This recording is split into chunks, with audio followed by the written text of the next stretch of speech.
हिंदी गुरु channel देखने वाले मेरे सभी व्यूवर्स को योगी सुरेंद्र सिंह की तरफ से नमस्कार, शुभ संध्या। दोस्तों, एक बड़ा इशू क्रिएट हो गया है कि सरकार ने टीजीटी टीचर्स की वैकेंसीज तो विज्ञापित कर दी हैं, लेकिन उसमें कई सारे लूप होल छोड़ दिए हैं। कई सारी बातें ऐसी छोड़ दी जिनके कारण से जो कैंडिडेट्स हैं, जो एस्टेट देने वाले कैंडिडेट्स हैं, उनके लिए एक बड़ा पैनिक क्रिएट हो गया है। और वो पैनिक ये है कि कई साल बाद अब वैकेंसीज आई हैं और फिर वैकेंसीज न जाने कब आएँ, इसलिए सरकार ने केवल 15 दिन के गैप में, यानी कि एस्टेट 2022 से 15 दिन पहले इन वैकेंसीज़ की एडवर्टाइजमेंट कर दी।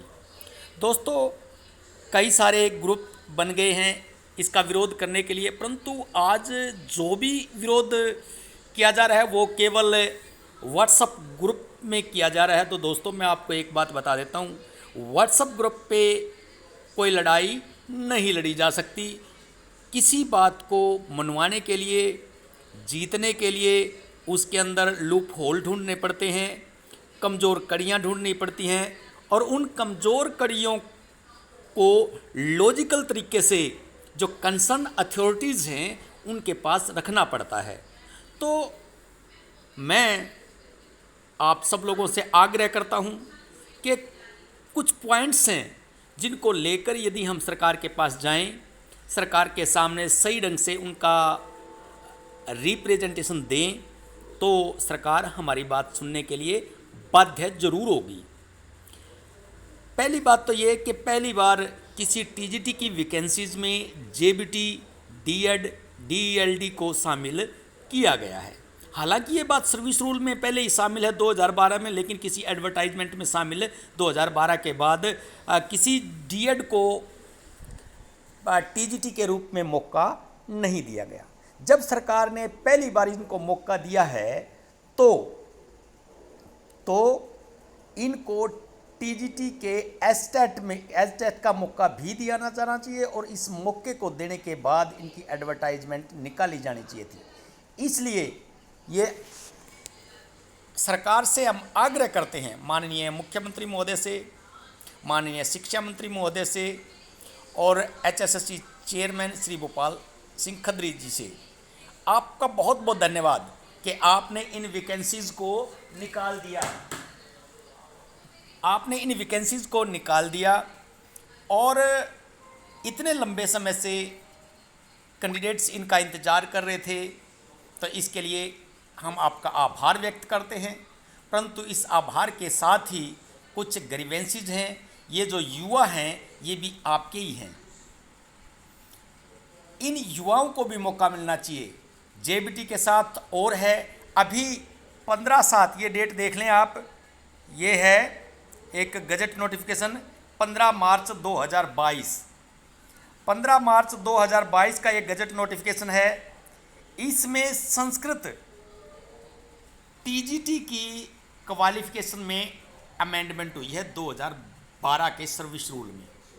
अब जब 2012 के सर्विस रूल में मार्च 2022 को अमेंडमेंट हुई है, तो अमेंडमेंट के बाद जो कैंडिडेट एलिजिबल हुए हैं तो उनको अवसर देना भी सरकार की जिम्मेवारी है।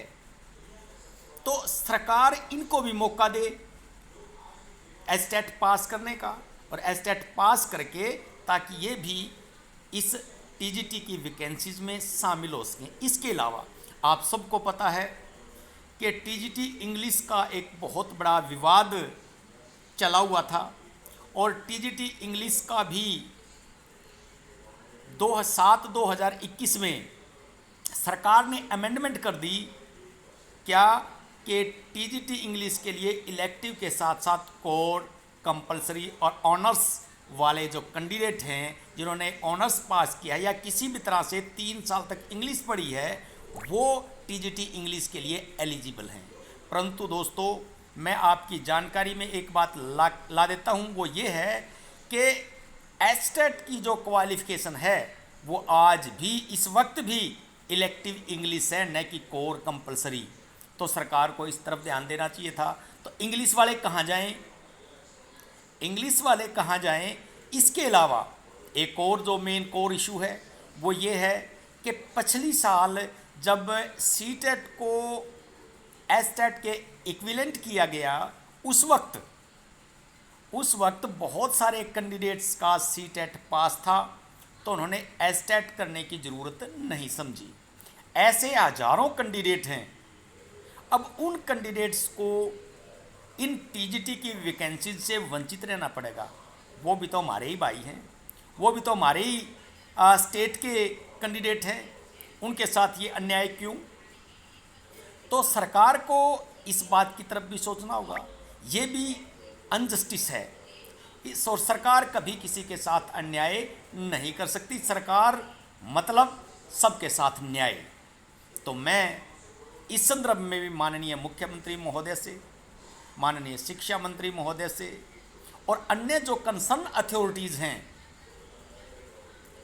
माननीय उप मुख्यमंत्री महोदय से इस विषय में आग्रह करना चाहूँगा कि इन सारी एबनॉर्मलिटीज़ को, एनोमली को देख के इस जो टीजीटी है, टीजीटी की जो वैकेंसीज है, जो विज्ञापन आया है 2022, इस विज्ञापन को डेट फॉर्म भरने की एक्सटेंड की जाए तब तक, जब तक एस्टेट का रिजल्ट नहीं आ जाए। यदि सरकार इसकी डेट एक्सटेंड नहीं करती है तो इसके लिए पहले भी 2015 में जो वैकेंसीज आई थी उसमें बाकायदा लिखा हुआ था कि एस्टेट इंटरव्यू के टाइम तक जो एस्टेट पास कर लेते हैं वो सारे कैंडिडेट एलिजिबल होंगे। तो वो कंडीशन अब भी लागू की जा सकती है। और जितने कैंडिडेट हैं सबको, जो आज की स्थिति में करंट जो हर प्रकार से टीजीटी के लिए क्वालिफाई हैं, क्वालिफिकेशन रखते हैं, एस्टेट को छोड़कर उन सबको मौका दिया जाए। और इंटरव्यू के टाइम जब इंटरव्यू हो उस वक्त एस्टेट को देखा जाए। तो ये इसके अलावा और बहुत सारे कोर इश्यूज़ हैं जो यदि ज़रूरत पड़ी तो हम कोर्ट में जाएंगे और कोर्ट के सामने उन सारे इश्यूज़ को रखेंगे, तो निश्चित तौर पर कोर्ट सबके साथ न्याय करेगा और इस वैकेंसीज़ को जो है उन पर स्टे दे देगा रिक्रूटमेंट पर, और मौका ज़रूर देगा कैंडिडेट्स को। लेकिन दोस्तों, कोर्ट केसेस सबसे लास्ट अल्टरनेट होना चाहिए। सबसे पहला फ़र्ज़ है कि सरकार के पास अपनी बात को पहुंचाना, सरकार के सामने रिप्रेजेंटेशन देना। हो सकता है जो अधिकारी हैं, जो ऑफिशियल हैं, क्योंकि वो एडवर्टाइजमेंट या सिस्टम को चलाते हैं, हो सकता है माननीय मुख्यमंत्री महोदय इस बात से अवगत ही ना हो, उनके संज्ञान में ये बात ही ना हो कि कितने लोग इसे सफ़र करेंगे। तो दोस्तों, इस प्रकार से आपको टीजीटी से संबंधित, एस्टेट से संबंधित निरंतर अपडेट के लिए आप इस चैनल पर बने रहें।